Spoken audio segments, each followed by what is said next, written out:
right, here we are in Ads Manager, and we are going to go over how to track your results and look at the data Facebook is getting for you as you're running your campaign. You're building a lot of data, whether you're making sales or not. As long as you're getting clicks, add to carts, you're getting data. And what was once looking like a losing campaign, you can find the winning points in there and scale up on those and actually profit.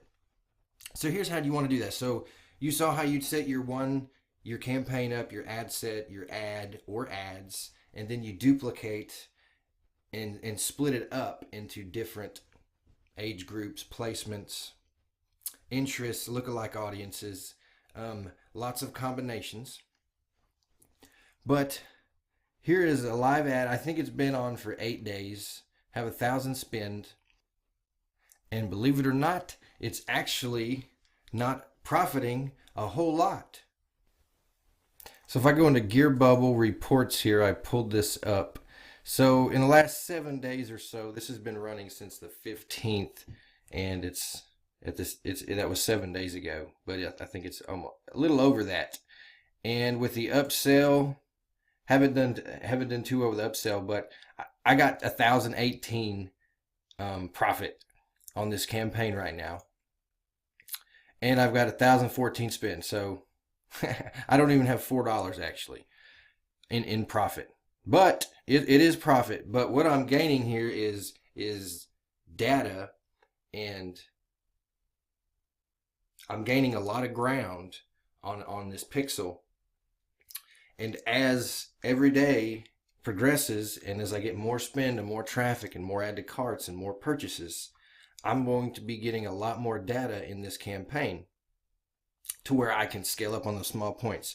So what I would do every day when I was coming in to check the results, I would break it down. So I have this purchase check, just what I call it. You can set up your columns how you want. And the way you do that is you go to customize columns. And what I have checked off, you just come down the row here. Most of these already in here are done, but I just added a few.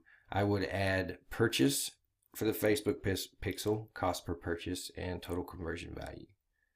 And that's what I kind of look at as I break down these ads to see the ones that are converting. And when you customize those columns, you can there's a place where you can save it and name it, and you can name it whatever you want. But this is my purchase check. So I've got it broke down over the last almost 8 days. I just did the 14th, so it would cover all of it. And so you can see the conversion values, they stink, or the cost per purchase.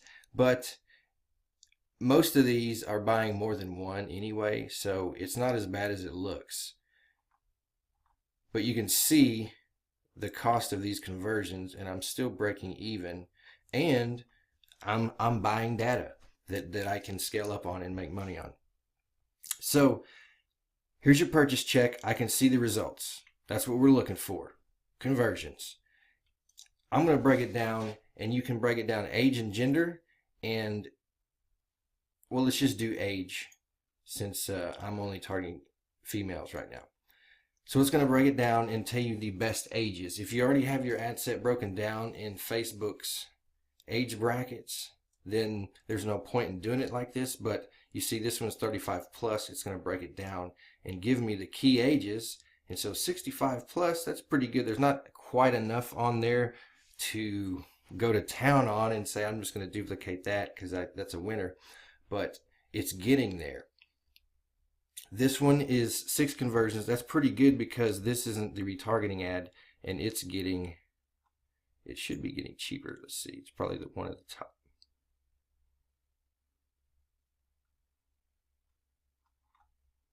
Where is that retargeting ad?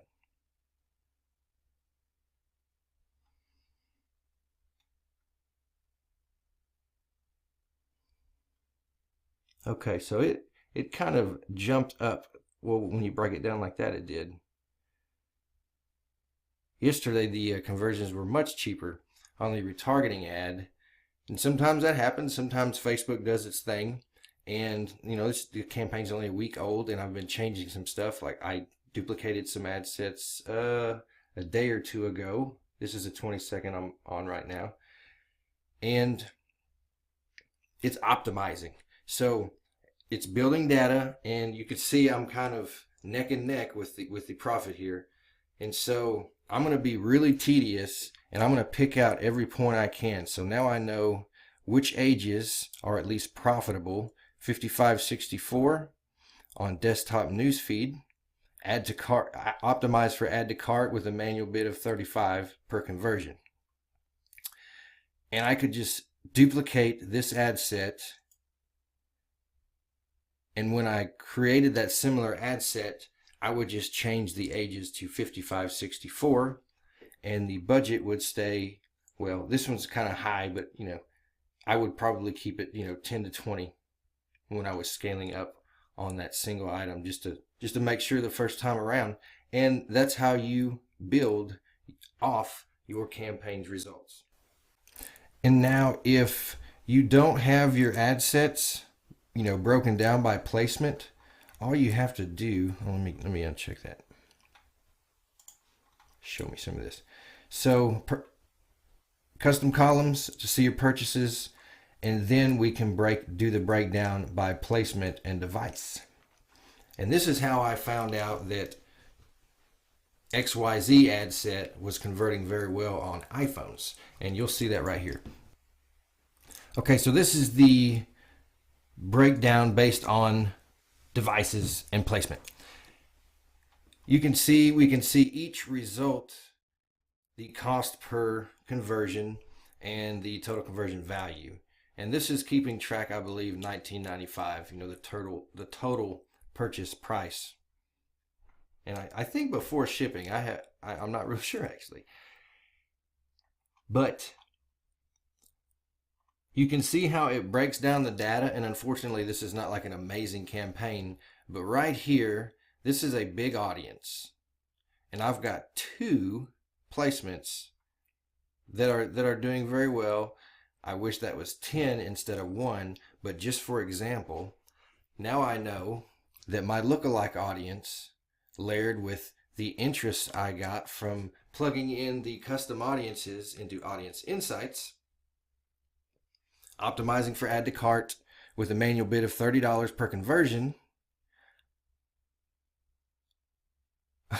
on desktop and iPad are getting the best conversions for this particular ad set. So if I wanted to scale up on a successful point here, desktop and iPad, I would duplicate this ad set 2 times, change one to desktop right hand side, and change the other to mobile newsfeed iPad. It's as simple as that, and you're just gaining all this data. And the ones that it is not working out, that's why it's important to kind of break down as much as you can in the beginning, because if you leave it wide open like this and have mobile, desktop, right hand, it kind of mixes it together. But keep testing, because Facebook changes all the time, and sometimes desktop and mobile does better if you put them together. So let me just close up. Custom columns, after you have a running campaign, we've broke it down into somewhat smaller bites and letting Facebook optimize on that pixel, and we're choosing the right event according to how seasoned our pixel is. And then once we start getting conversions, which are, a conversion is anything. You can see here, add to cart, purchase, view content, and I have some custom conversions there. But as long as you are optimizing for the right action or the right conversion, standard event, you can actually gain traction, build your data, and scale up on a not so much successful campaign. This campaign, it's sold 10,000 plus. It's reached almost 4 million people, and I'm just kind of trying to see what the new Pixel will do on it, because I wasn't going to change something that wasn't broken, and I kept this product on the old conversion Pixel for a long time, and